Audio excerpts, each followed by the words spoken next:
Boa tarde. A pessoa humana como fim ou como meio? Partimos hoje desta questão numa altura em que olhamos com apreensão para as vidas de milhares de pessoas marcadas pelo aumento dos impostos, pela perda de rendimentos sociais ou pelo desemprego. São os danos colaterais da austeridade. Comigo tenho novamente Maria do Rosário Carneiro e António Bagão Félix. Muito obrigado a ambos por estarem novamente neste programa. Muito obrigado por esta nossa incursão aqui por princípios da doutrina social da Igreja. Dr. Bagão Félix, pessoa humana como fim ou como um meio?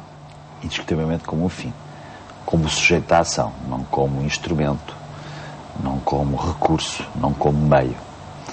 Até permita-me um à parte, que obviamente é caricatural e até é discutível, mas eu não gosto da expressão recursos humanos.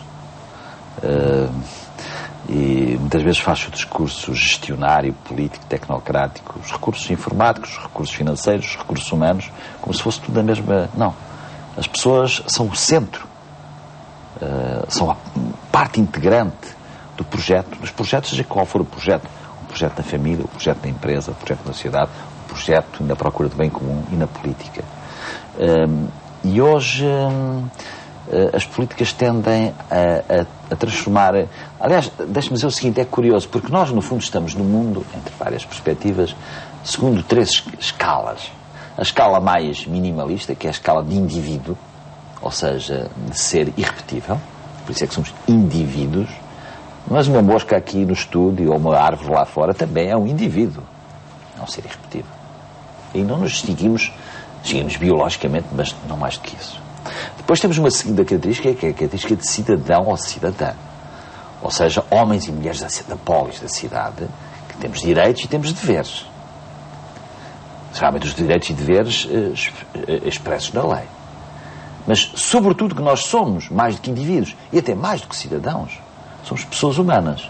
Temos alma, temos espírito, temos sensibilidade, temos vontade, temos percepção, temos...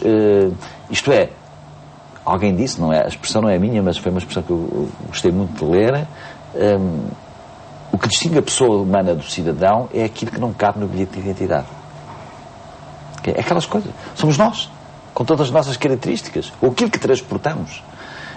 E isso tem que ser respeitado. Hoje, a própria linguagem permitiu aquilo que eu chamo uma mudez moral das questões. Não é? Hoje já não há despedimentos, há reestruturações de empresas. Hoje já não há mentirosos, já há pessoas que dizem inverdades. Isto é, a própria linguagem faz-se a uma maneira anódina, disfarçada, de nos considerar o centro das ações. Isso é o mais importante. Eu não quero transformar isto numa questão de um debate político, não é nada disso, mas estamos num tempo em que se discute, ou em que o Estado português, certamente enfrentando com o governo atual, com outro qualquer, enormíssimas dificuldades perante os problemas do país, mas não pode pôr e dispor das pessoas como põe e dispõe de uma mesa como esta. Mas os tempos de crise são mais propícios a que realmente isso aconteça, Sim, ou seja, a pessoa humana seja relegada para segundo plano. É verdade, mas eu dou-lhe o exemplo. O Estado, até para se dar ao respeito, não pode dar de um dia para o outro regras que têm a ver com a vida programada das pessoas. Por exemplo, falo de pensionistas. O governo atual vai antecipar a progressividade da convergência da reforma aos 65 anos, que seria atingida em 2015. E agora diz, não, é já em 2013. Então vai sair uma lei do Orçamento do Estado no dia 31 de dezembro e uma pessoa que faz anos no dia 2 de janeiro vê as suas regras alteradas como se isso fosse reprogramável com toda a facilidade. Aqui o fim não é a pessoa humana, é simplesmente os interesses económicos e financeiros, exatamente. Neste caso, atingir as metas do déficit. Mas o que é certo é que tudo isso é muito importante, mas só é importante se, através desses instrumentos, for respeitada a nossa própria dignidade. Com sacrifícios, isto é, e para terminar, nós precisamos de uma gramática da austeridade. Uma gramática que significa seja uma austeridade inteligente, respeitadora da dignidade da pessoa humana, exemplar, com sentido geracional, futuro para os nossos descendentes, e essa gramática da civilidade é a forma de respeitar a pessoa como o centro e o sujeito de todas as ações, incluindo as ações políticas. Doutora Maria do Rosário Carneiro, a austeridade não está a ter em conta a pessoa? Temos que fazer um grande esforço. Teoricamente, sim.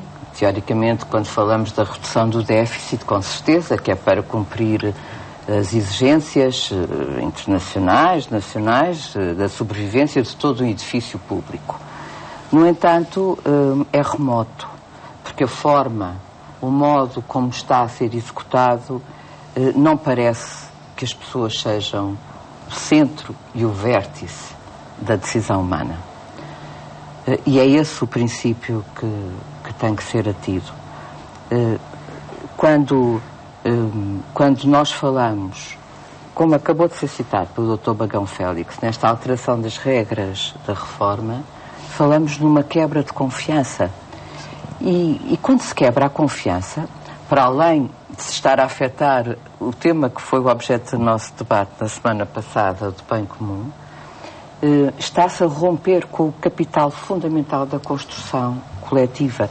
As pessoas deixam de saber em quem acreditar e sentem-se elas próprias, menos pessoas sentem a sua dignidade aviltada porque um contrato de confiança que estabeleceram com outrem foi rompido unilateralmente.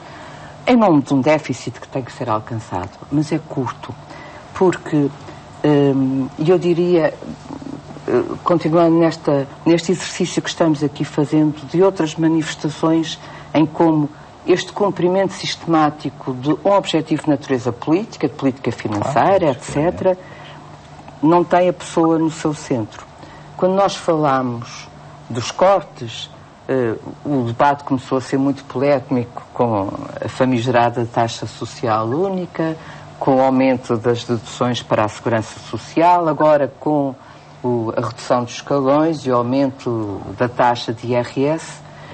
São jogos matemáticos, contabilísticos, que não têm em conta o concreto de cada pessoa. Isto é, em nenhum destes cálculos nós conseguimos descrutinar com quanto é que as pessoas vão ficar. Quanto é que vai sobrar depois deste corte? Aquilo que vai sobrar é suficiente para a dignidade da pessoa humana? É suficiente para que uma pessoa que trabalha ou que trabalhou toda a sua vida continue de acordo com aquilo que é a percepção da dignidade, a garantir a sua autonomia, a sua liberdade de decisão, a sua possibilidade de escolha?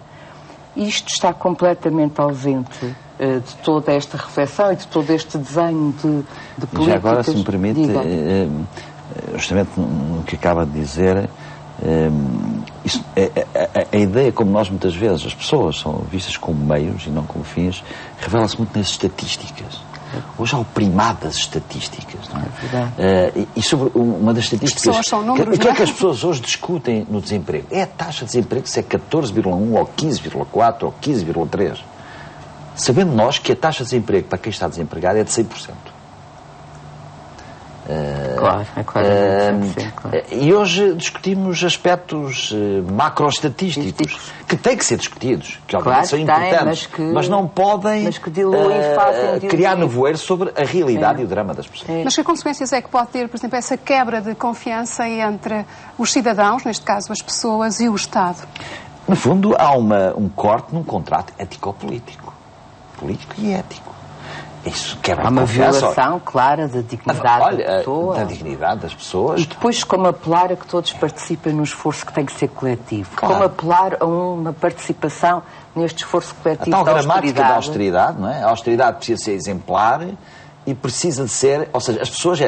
Eu acho, em Portugal, que somos um país em que as pessoas até aceitam e têm tido uma grande compreensão para com medidas gravosas, dramáticas para algumas delas, famílias, mas estes pontos, como que acabou de referir, seccionam completamente essa confiança, não é? Isso pode ser bastante preocupante para o futuro. E foi o que se passou, designadamente, com a questão da taxa social única. Há aqui um corte brutal naquilo que era uma compreensão de um sacrifício que temos que fazer coletivamente. Esperemos que isso não volte a acontecer. Muito obrigado a ambos. Assim que esteve desse lado, desejo a continuação de uma boa tarde.